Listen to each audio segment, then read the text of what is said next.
हर हर महादेव दोस्तों, हरियाली अमावस्या जो कि 4 अगस्त के दिन रविवार के दिन पड़ने जा रही है। तो जैसा कि कुछ विशेष नियम मैं आप सभी को इस वीडियो में बताऊंगी, क्योंकि इस दिन माना जाता है कि पितरों का तर्पण करने से, उनका श्राद्ध करने से, गंगा स्नान, हवन, दान पुण्य करने से विशेष फलों की प्राप्ति होती है। घर में आरोग्यता का वासा होता है और पितरों का आशीर्वाद सदा सर्वदा हम पे बना रहता है। तो जैसा कि इस दिन आप सभी को क्या करना चाहिए, सबसे पहले तो पौधे अवश्य ही आप सभी को इस दिन लगाने चाहिए। माना जाता है इस दिन पौधे लगाने से सुख समृद्धि घर में अवश्य से ही आती है। नारद पुराण के अनुसार वृक्षारोपण करने से अक्षय फलों की प्राप्ति होती है। तो जैसा कि अगर आप लक्ष्मी प्राप्ति के लिए इस व्रत को करते हैं या कुछ उपाय करते हैं, तो आप सभी को तुलसी और आंवले का और केले का पौधा इस दिन लगाना चाहिए। साथ ही साथ अगर आप आरोग्यता प्राप्ति के लिए करना चाहते हैं, तो आपको इस दिन तुलसी, आंवला के पौधे अवश्य लगाने चाहिए।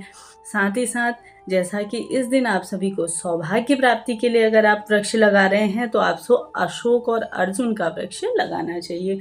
साथ ही साथ अगर आपकी संतान वृद्धि नहीं हो रही है, तो उसके लिए आप सभी को उत्तम संतान की प्राप्ति हेतु आप सभी को बेलपत्री, साथ ही साथ बेल पेड़ और पीपल और नीम के वृक्षों को आपको अवश्य से लगाना चाहिए। जिन लोगों के घर में काल सर्प दोष, पितृदोष इस तरह से है, तो उनको आप सभी को यह सरल सा उपाय तो सबसे पहले कर लेना है। इस दिन आप सभी को अपने पितरों के निवृत्त, जैसा कि किसी पवित्र नदी या सरोवर में गंगा स्नान करने का विशेष महत्व है। गंगा स्नान अगर आप करते हैं, वहाँ खड़े होकर अंजोली में आप अगर अपने पितरों को जल देते हैं, तो यह सीधे पितरों तक पहुँचता है और वह आपके घर में सुख समृद्धि अवश्य देते हैं।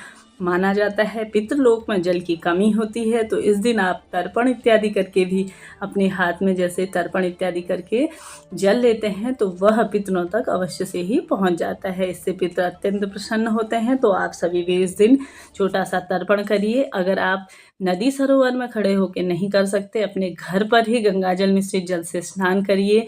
आप अपने घर पर ही दे सकते हैं। और साथ ही साथ आप सभी को अग्यारी के माध्यम से कुछ ना कुछ बना करके अवश्य से ही आप सभी को, जैसा कि स्वान को, कुत्ते को और गाय को इत्यादि को अवश्य से ही देना चाहिए। छोटे से कार्य नहीं कर सकते, तो ब्राह्मण को एक समय का भोजन, सूखा अनाज, फल इत्यादि और दक्षिणा अवश्य से ही आपको देनी चाहिए। साथ ही साथ वस्त्र इत्यादि का दान आप कर सकते हैं। और जैसा कि सावन का महीना है, तो महादेव को कैसे भूल सकते हैं, तो आपको महादेव को क्या करना है, इस दिन कच्चे दूध से उनका अभिषेक करना है।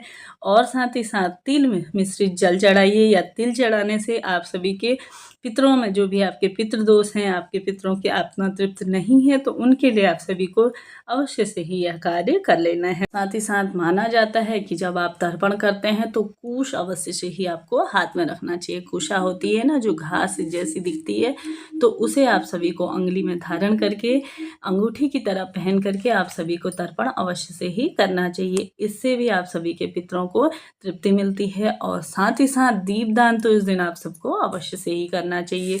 जैसा कि शाम के समय में या प्रदोष काल के समय में, सुबह भी कर सकते हैं। महादेव के मंदिर में बेलपत्री वृक्ष के नीचे और साथ ही साथ पीपल वृक्ष के नीचे आपको एक दीपक अवश्य से ही प्रज्वलित करना चाहिए घर के मुख्य द्वार में। और साथ ही साथ आपके घर के जहाँ पे जल का स्रोत है, वहाँ पे आप सभी को एक दीपक अवश्य से ही प्रज्वलित करना चाहिए। माना जाता है कि जहाँ पे जल का स्रोत होता है, मटके परिंदा जिसको कहते हैं हमारे किचन में, वहाँ पे पितरों का वासा अवश्य से होता है। साथ ही साथ सर्व पितृदेवाय नमो नमः कहते हुए आप सभी को यह कार्य कर लेना है। कि अब बात कर लेते हैं अमावस्या तिथि कब प्रारंभ हो रही है। तो ये 3 अगस्त दोपहर 3:50 पर अमावस्या तिथि शुरू होगी और अगले दिन 4 अगस्त दोपहर 4:44 पर अमावस्या तिथि समाप्त होगी। तो जैसा कि दान पुण्य करने का पूरा दिन आप सभी को मिल रहा है, साथ ही साथ अमावस्या तिथि पे आप सभी कोई भी कार्य करते हैं, तो वह अपने पितरों के निवृत्त करते हैं, तो आपके घर में सुख समृद्धि का वासा अवश्य होता है। महादेव की कृपा आप पे सदा सर्वदा बनी रहे, यही कामना करते हुए इस वीडियो का एंड करती हूँ। मिलते हैं अगली वीडियो में, तब तक के लिए हर हर महादेव।